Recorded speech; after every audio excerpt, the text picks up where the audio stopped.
প্রিয় BA fifth সেমিস্টারের ছাত্রছাত্রীরা, আজকে আমি যে বিষয় নিয়ে আলোচনা করব সেটি হচ্ছে তোমাদের যাদের এডুকেশনাল জেনারেল পেপার রয়েছে DSEA2, educational thought of great educators.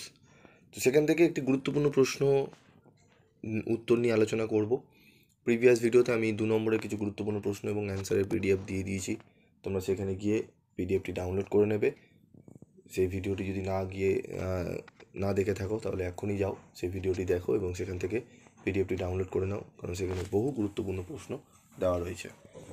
তো শিক্ষার লক্ষ্য ও পাঠ্যক্রম ও শিক্ষা পদ্ধতি সম্পর্কে নিবেদিতার অভিমত ব্যক্ত করো, অথবা ভগিনী নিবেদিতার শিক্ষা দর্শন আলোচনা করো। তো এই প্রশ্নটি দেখে নাও। ভগিনী নিবেদিতা ছিলেন একজন অ্যাংলো আইরিশ বংশোদ্ভূত সমাজকর্মী, লেখিকা, শিক্ষিকা এবং স্বামী বিবেকানন্দের শিষ্যা। প্রাচ্যের ভাবধারা ও পাশ্চাত্যের কর্মনিষ্ঠা এই দুয়ের সমন্বয়ে গড়ে উঠেছিল নিবেদিতার শিক্ষা চিন্তা। বিবেকানন্দ ভবিষ্যৎবাণী করেছিলেন, সমগ্র ভারত একদিন নিবেদিতার ভাবে মুখর হয়ে উঠবে। শিক্ষা দর্শন, শিক্ষার লক্ষ্য পাঠ্যক্রম। নিবেদিতা তার বিদ্যালয়ে কর্মভিত্তিক পাঠ্যক্রমের উপর গুরুত্ব দেন।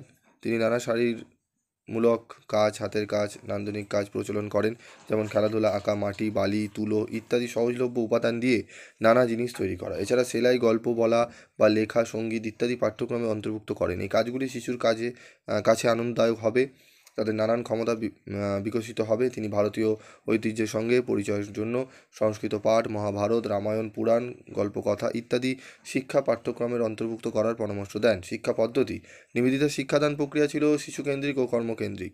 নিবেদিতা তার বিদ্যালয়ের বস্তুভিত্তিক পাঠ্যদান পদ্ধতি প্রবর্তন করেন। নিবেদিতা বলেন, বস্তু নির্ভর পাঠে শিশু বিজ্ঞানসম্মত উপায় শিখবে, কেমন করে তার চিন্তা স্রোত মূল কেন্দ্রে ফিরে যাবে, নানা ঘটনা পরম্পরার দ্বারা পরীক্ষিত সংশোধিত হয়।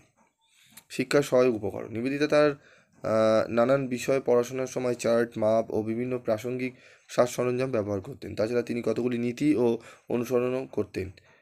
পাঠ্য বিষয়গুলি উপস্থাপনার প্রাথমিক শর্ত হলো নিকট ও পরিচিতি। পরিবেশ 2, কর্মভিত্তিক পাঠ্যদান প্রক্রিয়া যা গড়ে ওঠে কয়েকটি নীতির উপর নির্ভর করে, যেমন জানা থেকে অজানায়, পরিচিতি থেকে অপরিচিতি, বিশেষ থেকে সাধারণ, অংশ থেকে পূর্ণে। শিক্ষক, শৃঙ্খলা, নারী শিক্ষা।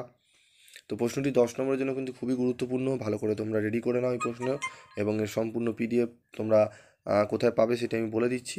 তোমরা পাবে হচ্ছে এই যে ভিডিওটি দেখছো, এই ভিডিও ডেসক্রিপশন বক্সে যাবে, সেখানে PDF লিঙ্ক দেওয়া রয়েছে।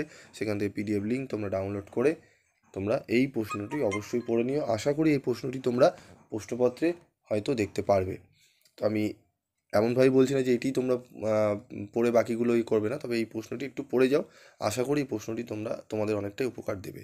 এরকমই ভিডিও পাওয়ার জন্য তোমাদের চ্যানেলটি কী করতে হবে, সাবস্ক্রাইব করে রাখতে হবে এবং পাশে থাকা বেল আইকনে ক্লিক করে রাখতে হবে, যাতে যখনই আমি তোমাদের জন্য ভিডিও বানাবো তার নোটিফিকেশন তোমরা সহজেই পেয়ে যাবে। তোমাদের সামনেই আবার 6th সেমিস্টার রয়েছে, সেখানে সমস্ত প্রশ্নেরই কী কী বই কিনবে, কী কী সিলেবাস রয়েছে, সমস্ত বিষয়গুলোই থাকবে।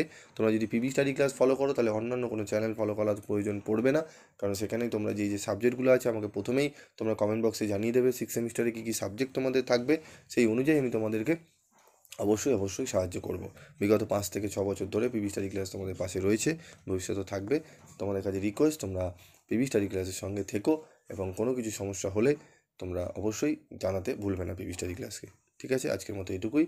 এবং আরেকটি ছোটো কথা বলবো, তোমাদের PB স্টাডি ক্লাস তোমরা কবে থেকে ফলো করছো, সাজেশন পেয়ে কতটা উপকৃত হয়েছো, সেগুলো একটু কমেন্ট বক্সে লিখে জানিও।